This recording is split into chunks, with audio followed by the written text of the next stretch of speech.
So again, I wanted to thank everybody here today for giving us this opportunity to speak. And again, thank you, Chairman Pashinsky, for all your years of service, and happy retirement in the future. So thank you very much. Thank you. It's been my honor, believe me.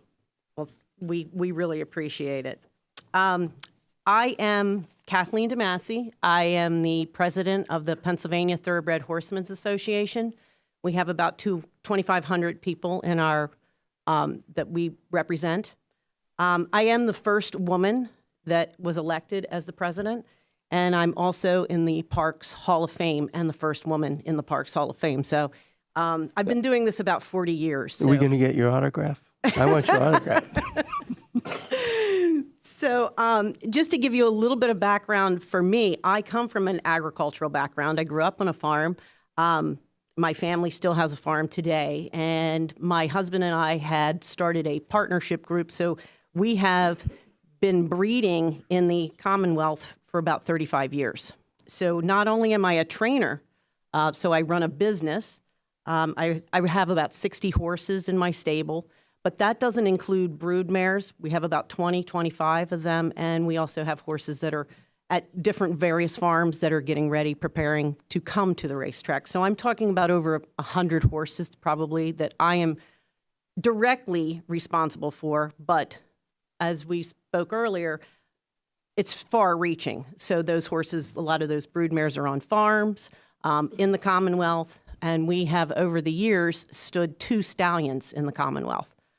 We actively have one standing now. So just to give you a little background, and I was doing a little bit of the numbers of like what we spend. I would say on average, we're talking about over $200,000 in feed and hay per year.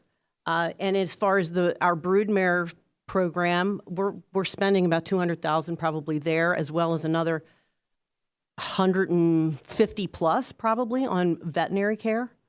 And then when you talk about even from the racetrack side of it, you know, that's probably another $180,000 to $200,000 that is being spent on veterinary care. I mean, these horses get everything that they possibly need. And furthermore, like we were talking about with the veterinary care, like we've had to send several horses, you know, over the years. You've got a sick foal, it goes into New Bolton. Those veterinarians there are amazing, and it's just, if we didn't have that, and again, it's all part of Act 71 and giving us this opportunity to invest in the breeding program here, because I don't frankly think we would have invested as much as we have. And then, you know, the people that I have working for me, I have about, on average, about 30 people working for me. Those people are there 4 o'clock in the morning. They know their horses inside out and backwards. It's like their kids. You know, they'll come to us and, you know, so-and-so, he didn't eat up his dinner last night. You know, these people have invested their lives, their families into Pennsylvania. I have several people that actually have bought homes over the years. They never would have. They would have been renting till the cows came home. But they ended up buying a home because they knew there was stability in us being at the racetrack. You know, and I remember when they were getting ready to get a loan or something for the house, and I said, don't worry, we're here. I'm not going anywhere. So I wasn't going anywhere because you guys have made us be able to be, you know, stable. But there has been a lot of instability, and those years really hurt the breeding program. I mean, there was farms that were built, put a lot of money into them. They were built up. And then all of a sudden, we're on this rocky slope where the money's being taken away, and several of those left. So I do agree. We have to figure out a solution to bring everybody together. Part of what our organization has done is we started a program called Turning for Home that rehomes the horses off the racetrack. We have over 4,500 horses in that program. We are on target to have rehomed 5,000 horses by the end of the year. And those horses go on to be show horses, event horses, dressage horses, even therapy horses, the ones that maybe have an injury that they couldn't, you know, continue to be ridden. referring to Chester County, I mean, you've got the mecca of eventing right there. I mean, that is an amazing group of people there in that community that, again, they're always looking for those kind of quality horses. So I can't tell you enough how much that is an important part of our program, because rehoming those horses, we know that people are going to want them. Also, one of the things that we do is we have a scholarship program that we started as part of our program at the PTHA, and we're on target to try to up that ante as far as the scholarship. So we invest back into our community, and that has all been because of Act 71. We wanted to make sure that they have an opportunity.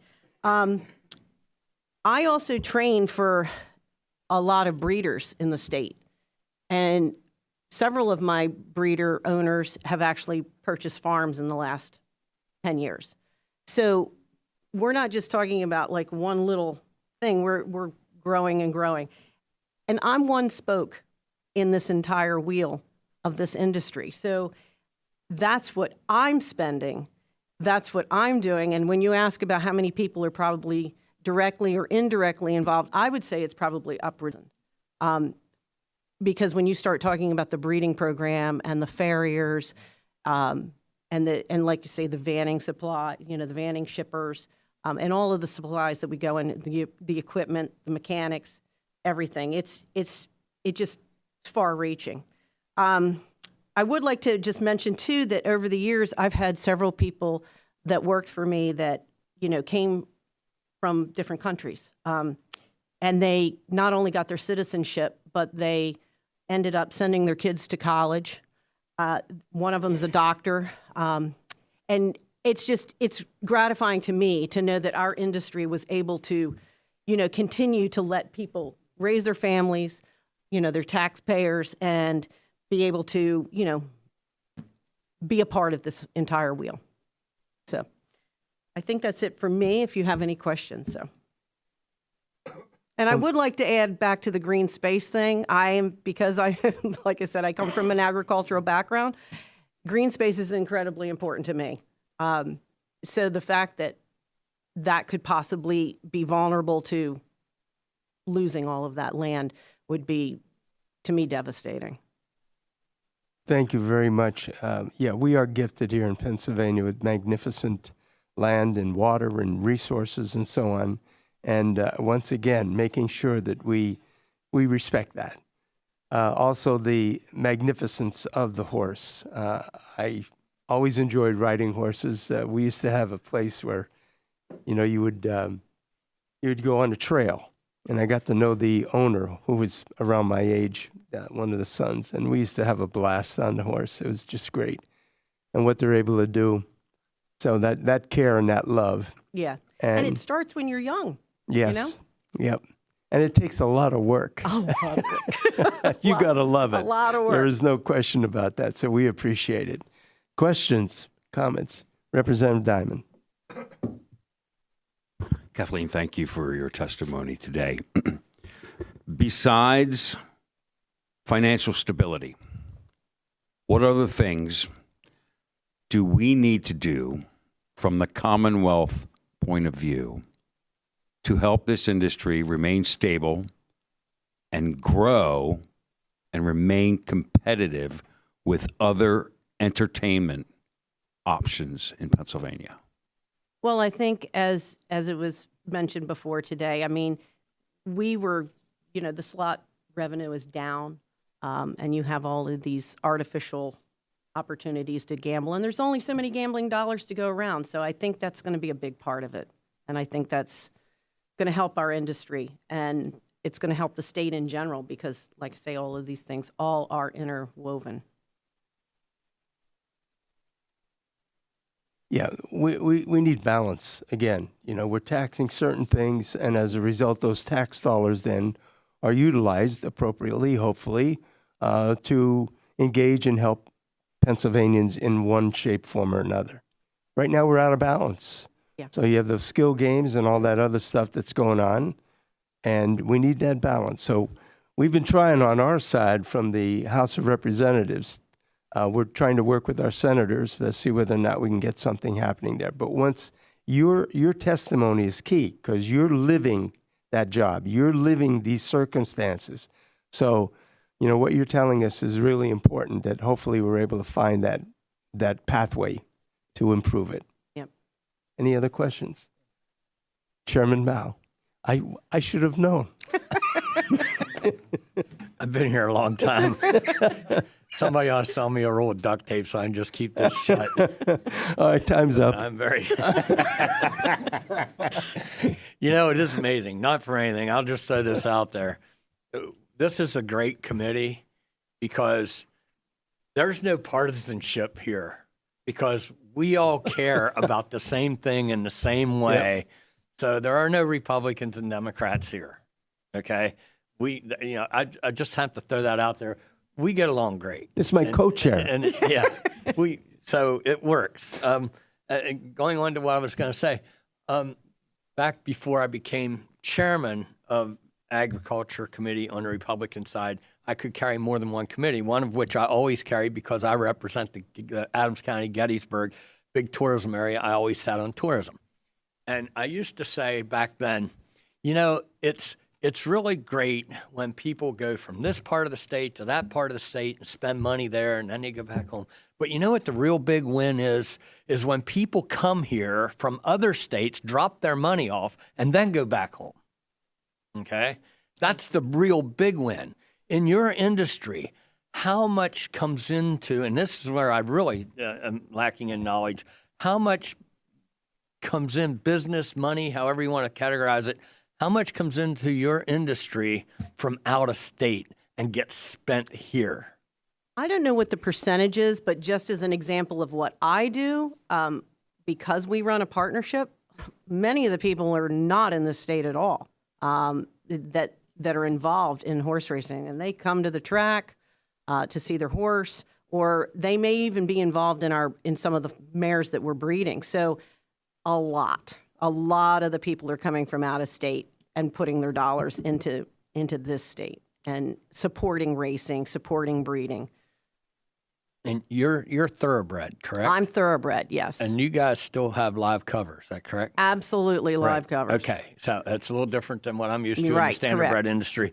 So being that you're on a breeding farm as well. Well, right. So our mares have to stay in the state of Pennsylvania to be eligible, to have their foals be eligible for the breeding program. Correct. So we're spending probably another $200,000 on board alone just for those mares to be in the state of Pennsylvania. And what percentage do you think of people in the thoroughbred industry send their mares here to be bred and spend the money here with a horse that you might have standing? Right. I don't know those percentages, and I believe people will be speaking that could probably answer that better than I could. But Okay. And I think that is something that we really need to do is continue to stimulate the breeding program to bring more people to this state, because we don't want them leaving to Maryland. We don't want them leaving to Delaware. I mean, this is an important. I mean, agriculture is the number one thing here in the state. So I mean, we can't let that go. We can't let that green space go. And horse breeding, whether it's standardbred or thoroughbred, it is far reaching. It just goes on and on and on. And like you say, when you're a young person and you get around horses and you get that energy, not only that, but they just have a healing quality. I mean, they're using horses a lot more in, veteran-assisted programs and PTSD, and some of our horses actually from Turning for Him are doing that program too. So it's a whole cyclical thing and very symbiotic. So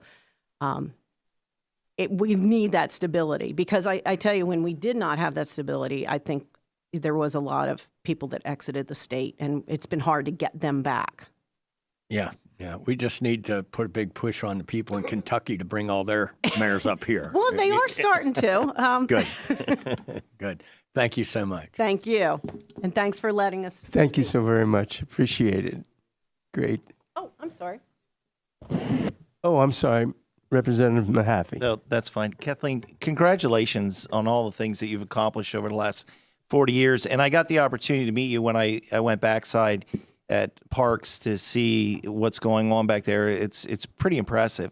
But I think my question is, because you're an owner, a breeder, a trainer, And what do you get into a horse before it ever gets to race its first race? Now, I'm glad to hear the moans and groans, because I have a pretty good idea, but I want everybody to understand this isn't something that comes easy. And that's if it gets to that track and breaks gate and is going. But from the time you cover that horse, that mare, till the time that 2-year-old gets to race, how much money do you think you have into that horse? I would say easily $50,000. There you go. Easily. And some of them may be more than that. Like we had one foal that got very sick and had to go to the clinic and stay there, and that racked up about 10 grand there. So, that easily $50,000. But that's an average. Yeah. And you can, like you said, you can get even more into whatever that may be. And that's a 3-year process, right? Yeah. From covering it to it's born, till 2 years of training and getting it to where it needs to be, that it's able to, if it's able to race. And there's, how many horses do you think percentage, and if you don't know, that's fine, actually make it to the racing industry? I think it's actually ridiculously low number. I want to say like 7% or so. I don't know. I don't want to talk out of turn, but I believe it's a pretty low number when you look at the whole, the whole. And that's because they could get sick. They just don't make it. It's just one of the things that happens in this industry. But thank you. Thank you for everything that you do. Well, thank you. And thanks again for everything here. Thank you, Mr. Chairman. Thank you so much.